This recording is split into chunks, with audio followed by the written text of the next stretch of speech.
السلام علیکم ورحمۃ اللہ وبرکاتہ۔ الحمد للہ رب العالمین، اللہم صلی علی محمد وعلی آل محمد۔ آج کی اس ویڈیو کے اندر ہم آپ کو ایک اہم معاملہ جو کہ اکثر انجینئر محمد علی مرزا صاحب کے اسٹوڈنٹس کی طرف سے اٹھایا جاتا ہے کہ ان کو جب ہم مولانا اسحاق کی طرف سے کوئی ایسا علمی، فکری، تحقیقی یا تاریخی پوائنٹ علماء کے حوالے سے یا پھر اسلام کے حوالے سے یا دین کی طے شدہ باتوں کے حوالے سے ہم دکھاتے ہیں یا قادیانیوں کے حوالے سے دکھاتے ہیں، تو وہ آگے سے کہتے ہیں کہ ہمیں تو مولانا اسحاق کا تعارف ہی انجینئر کی طرف سے ہوا۔ تو آج ہم آپ کو یہ بتائیں گے کہ انجینئر محمد علی مرزا صاحب اس وقت قادیانی مسئلے کے حوالے سے مسلمانوں کے کاز کو کیا کہہ رہے ہیں، وہ آپ نے خود ہمیں بتانا ہے کمنٹس کے اندر، اور مولانا اسحاق اس حوالے سے کیا کر کے گئے ہیں۔ تو اس حوالے سے انجینئر صاحب کی ایک ویڈیو سامنے آئی پیر مہر علی شاہ صاحب کے حوالے سے۔ پہلے آپ وہ سنیے کہ وہ پیر مہر علی شاہ صاحب کے بارے میں کیا اس وقت نیا شوشہ چھوڑ رہے ہیں، جبکہ مولانا اسحاق رحمہ اللہ تعالی کیا پیر مہر علی شاہ صاحب کے حوالے سے عقیدہ رکھتے تھے، یا پھر اس وقت جمہور مسلمانوں کا جو ہے پاکستان کے اندر خاص طور پہ بلکہ اجماعی طور پہ، چاہے بریلوی ہوں، دیوبندی ہوں، اہل حدیث ہوں، شیعہ ہو، سنی ہو، تمام مسالک وہ کیا کس نظر سے ان کو دیکھتے ہیں، وہ تو آپ ان سے بھی پوچھ سکتے ہیں۔ لیکن جو موقف مولانا اسحاق کا ہے تقریباً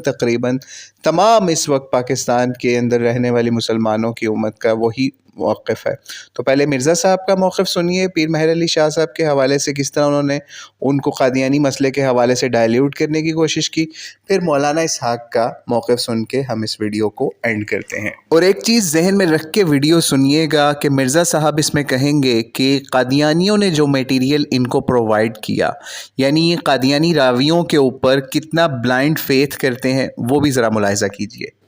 پیر مہر علی شاہ صاحب سامنے آئے، بڑے بڑے علماء سامنے آئے۔ اب وہ لادہ بات ہے کہ دونوں میں سے بھاگا کون تھا، یہ ایک الگ چیز ہے۔ مجھے جو قادیانیوں نے مواد بھیجا ہے اس میں تو یہ لوگ بھاگے ہیں اور پروگرام نہیں ہوا۔ مجھے جو قادیانیوں نے مواد بھیجا ہے اس میں تو یہ لوگ بھاگے ہیں۔ مجھے جو قادیانیوں نے مواد بھیجا ہے اس میں تو یہ لوگ بھاگے ہیں۔ پھر 1937 میں ڈیتھ ہوئی ہے پیر مہر علی شاہ صاحب کی، جو یہ کہتے ہیں بہت بڑے ہمارے جی ہیرو غلام القادیانی کے خلاف کھڑے ہوئے تھے۔ وہ بھی ہمیں تو اب کچھ اور ہی سننے کو مل رہا ہے کہ نسیا کیڑا سی دھوئیں چو۔ وہ بھی ہو سکتا ہے کچھ عرصے تک میری ویڈیو آ جائے کہ نہ دھوئیں چو نسیا کون سی والا۔ تو میں آج اس ملک کی بہت بڑی شخصیت تھے، جن کو علم نہیں وہ جو جی چاہ کہتے ہیں نا۔ حضرت پیر مہر علی شاہ رحمۃ اللہ علیہ عالم بھی تھے اور پیر بھی تھے، اور لوگوں کو پتہ ہے کہ جب غلام احمد قادیانی کے ساتھ مقابلہ درپیش آیا اور یہ طے ہوا کہ شاہی مسجد لاہور میں مقابلہ ہوگا، اس وقت اہل حدیث نے، شیعہ نے، بریلویوں نے، دیوبند سب نے پیر صاحب کو مختار نامہ لے کر دیا کہ ہماری طرف سے مسلمانوں کی یہ نمائندہ، یہ ہار گئے تو ہم سب ہار گئے، جیت گئے تو سب جیت گئے۔ اور کتاب میں پڑھیں تو پتہ لگتا ہے کہ پیروں کی طرح کے نہیں تھے، عالم تھے، ہر علم کے عالم تھے۔ اپنے دوست بشیر صاحب کے پاس اسلام آباد گیا تو واپسی میں پتہ چلا کہ گولڑا شریف قریب ہی ہے۔ میں نے کہا یار کتابوں میں پڑھتے رہیں۔ اور پیر مہر علی شاہ رحمۃ اللہ کا بڑا کارنامہ ہے، غلام احمد قادیانی کا انہوں نے جو مقابلہ کیا علم کے ساتھ، وہ عام لوگوں سے نہیں ہو سکتا، مسخرہ پر اور ہے علم۔ ایسی کتابیں لکھی جو آدمی دنگ رہ جاتا کہ یہ الہامی۔ اللہ تعالیٰ نے اس کے لیے انہیں چنا کہ وہ چلے گئے تھے یہاں سے کہ مکہ ہی رہیں گے، بس آنا نہیں، مکہ مدینہ میں زندگی گزارنی ہے۔ مگر وہ اللہ تعالیٰ نے کشف کے ذریعے حاجی امداد اللہ رحمۃ اللہ علیہ پر یہ بات کھولی کہ ہندوستان میں ایک فتنہ پیدا ہونے والا۔ تو انہوں نے کہا میرے لیے تیری ضرورت ہے، واپس چلا جا۔ انہوں نے کہا میں تو نیت کر کے آیا تھا کہ اب سرکار کے قدموں میں مدینہ رہوں۔ انہوں نے کہا نہیں، تیرے بغیر کام نہیں ہوگا۔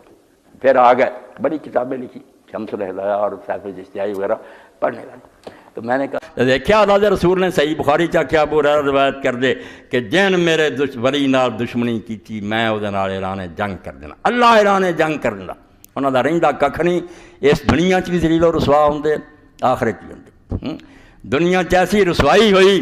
کہ اس مرزا غلام نے کہتا کیا ہو میرے مقابلے کوئی قرآن دی تفسیر لکھو،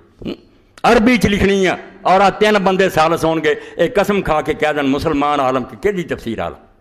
نقطے اسے لکھنے، فلاں لکھنا۔ حضرت سید پیر مہر علی شاہ گولی رحمۃ اللہ علیہ نے کیا بالکل تیار، تفسیر بھی لکھنی، مر قلم نہیں ہاتھ لینا، نہ کاغذ پڑھنے، رکھ دینے کاغذ قلم، اپنے آپ چلن گے۔ پہلا تو یہ مقابلہ ہو، تو نبی ہون دا دعوے دار ہے، میں صرف نبی دا ایک ادنا غلام ہے، خود قلم چلن گے۔ اور دوسرا ہے پہلا مناظرہ کرنا پاؤ عالماں دے سامنے جڑیاں گلاں دا رولا نا پہلا علم دی گل ہوگی بیچارے پلے کچھ ہے تفسیر بعد لکھ لیں گے میرا تفسیر کربی دا عیسائی لکھ لینا چنگی چیز دا مطلب نبی بن جاتا پہلا گلاں مکائیے کہ عیسیٰ اور مہدی اور نبی جڑے انہاں دا تقریری مناظرہ نال پھر مقابلہ نہیں آیا بہانہ باز بنا لیا جی میرے خطرہ سی پشاوری پٹھان آئے سی حالانکہ ساری برطانوی حکومت دے پیچھے سی کوئی چون چرا نہیں سی کر سکتا وڑیا ہی کوئی نہیں تو اس باروں میں کئی باری تھی سن چکے جے اور کہنا اور ہن بھی کہنا کہ مولوی سب کن پڑھ لین پیر میرے علی شیر دی کتاباں تے قادیان دے فتنے لیو بالکل مسلح ہو جان تے ہور جنیاں مرضی پڑھتے پھر جواب نہیں ہونا اے میں صاحب مجلس کہنا جنیاں مرضی پڑھو نا پاک بکاں مرضیاں دا جواب کوئی نہیں ہونا تھا انہوں نے کوئی نہ کوئی چلاکی کر دینی ہے صرف ایک سید ہے شیخ سید میر علی شاہ رحمۃ اللہ علیہ